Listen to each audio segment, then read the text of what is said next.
Eminem, the great white hope. White rappers had zero respect in rap. Let's keep that 1,000. When you talking about this hip hop shit that I can't live without, I can live without. It's rare when two artists with a shared legacy suddenly stand on opposite sides of the conversation. And what made this moment explode wasn't just what Snoop said. It was the unexpected shift in energy between two figures who once represented unshakable unity in West Coast and Detroit rap culture. For years, fans viewed their connection as part of hip-hop's foundation. Snoop was the laid-back, long-standing veteran from the death row era. Eminem, the sharp-tongued lyricist shaped under Dr. Dre's guidance. Together, their bond symbolized how different worlds inside rap could coexist under the same umbrella. But the comment you just heard, Snoop openly saying he could live without Eminem's contribution to the culture, reportedly hit fans like a sudden crack in the concrete. It wasn't aggressive, it wasn't shouted, it was calm, casual, and direct. That's what made it even heavier. People weren't just asking why Snoop said it, they were asking why he said it now. What changed behind the scenes? Had something shifted in the power dynamics of the culture? Or was this simply a veteran speaking plainly and not expecting the shockwave that followed? The moment planted a seed, one that would grow into a full storm within months. What did Snoop do that made you put this line in this song? Well, a couple of months ago, he was doing an interview with the Breakfast Club. Somehow my name got brought up and he was saying things about, I'm not in his top 10, and everything he said, by the way, was fine, like up to a point. When he I've never said, like him saying that I'm not in his top 10 because there's some rappers from the 90s that I can't fuck with. Him saying Dre made the best version of me, absolutely. Like, why would I have a problem with that? Like, would I be here without Dre? Fuck no. The moment fans realized something was off between Snoop Dogg and Eminem, the entire hip-hop community froze. These weren't two artists known for petty drama or sudden mood swings. Their history had always felt steady, almost untouchable. So when news of their fallout surfaced, it sent people digging for clues, trying to figure out when the cracks first started forming.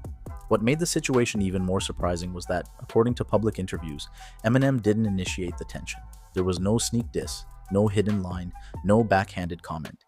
Instead, it reportedly began with Snoop, someone many assumed would always be in M's corner because of their Dr. Dre connection.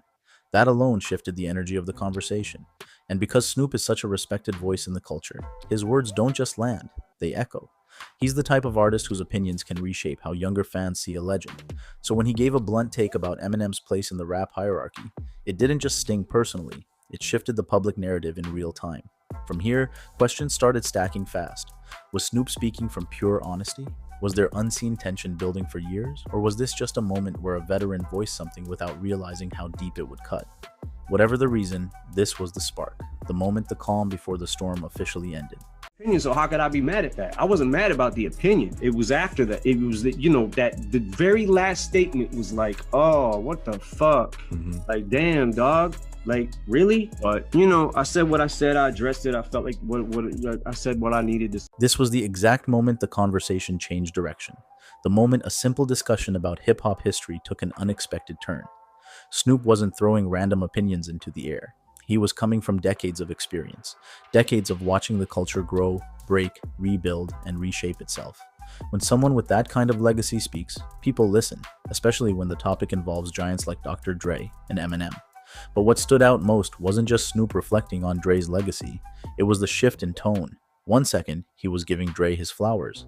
The next second, fans noticed the energy tighten. Suddenly, the conversation drifted from admiration to evaluation and then to criticism. And with someone as influential as Snoop, even a subtle tone shift can hit harder than a diss track. People online immediately caught it. According to public reactions, this wasn't anger. It was something more complicated. It sounded like a veteran taking stock of the culture, deciding who truly stands the test of time. And when Snoop placed Eminem in that spotlight, questioning his ranking, it felt like a domino tipping, triggering a chain reaction neither artist planned for. This wasn't just an opinion. This was the start of a ripple effect that would eventually grow into one of the most unexpected disagreements hip-hop had seen in years. And the deeper Snoop went into this assessment, the more fans began wondering, was this just honesty, or the first spark of something bigger? He wasn't attacking for shock value. He was speaking from a place that only longtime architects of the culture understand. A place where legacy isn't just measured by skill, but by impact, timing, and how the streets interpret your presence. And in that moment, listeners could feel the weight behind every word. It wasn't loud, but it echoed. It wasn't hostile, but it cut. The Breakfast Club conversation became the spark that shifted the atmosphere, not because of confrontation, but because of clarity, the kind of clarity that accidentally exposes quiet fractures nobody noticed before. As the interview continued, the energy online grew sharper. Fans, bloggers, and commentators started dissecting the tone, replaying the segment frame by frame to catch the smallest changes in Snoop's expression.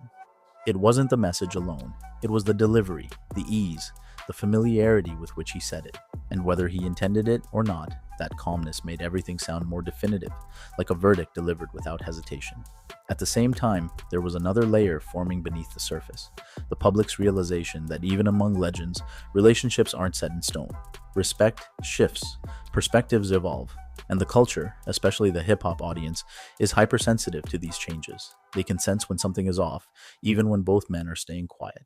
The moment Snoop pushed the conversation into that territory, people knew the dynamic between him and Eminem had entered uncertain ground. What made the atmosphere even more tense was how fast the reaction split. Some listeners defended the honesty, saying the genre needs unfiltered perspectives from the pioneers who shaped it. Others felt a line had been crossed, not because of disagreement, but because of how unexpectedly blunt it sounded coming from someone considered part of Eminem's extended circle. And within that split, new narratives started forming, each one pulling the situation into a different emotional direction. There was also a growing sense of irony building beneath the debate, the idea that two artists who valued loyalty, who built careers on raw authenticity and unfiltered expression, were now becoming the center of a cultural divide over tone, ranking, and respect. Even without further comments, the silence that followed the interview was loaded.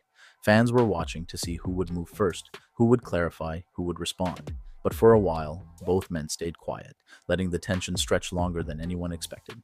In that silence, speculation became its own storyline. Comment sections turned into battlegrounds. Reaction channels built entire episodes analyzing a single sentence. And through all of it, the pressure shifted gradually toward Eminem. Not because he had spoken, but because he hadn't. People waited for him the same way they always had, expecting calculation, precision, a response wrapped in layered metaphors and coded lines. The culture had been here before. Eminem never reacted immediately, but he always reacted. When he finally did, it wasn't through interviews or social media. It came from the only arena he has ever treated as sacred, the music. And that choice alone told everyone exactly how seriously he took the moment. His voice didn't rise, but his meaning did. Every word carried the frustration of someone blindsided, not by criticism, but by the unexpected shift in tone from somebody he once considered solid ground. What followed wasn't chaos, it wasn't fire, thrown at fire. It was something far more controlled, far more telling. A calculated reflection woven into a verse that traveled quickly across the culture, forcing listeners to look beyond the surface and confront the emotional undercurrent both artists had been avoiding. And as soon as the bar landed, people could sense that the story had officially moved into its next phase, deeper and more personal than anyone thought it would go. The aftermath didn't explode outward, it expanded inward. Commentators began unpacking not just what Eminem said, but what he didn't say. Analysts broke down the tone, the restraint, the disappointment layered between the metaphors. And the deeper the analysis went, the clearer it became that the real conflict wasn't about rankings or lists.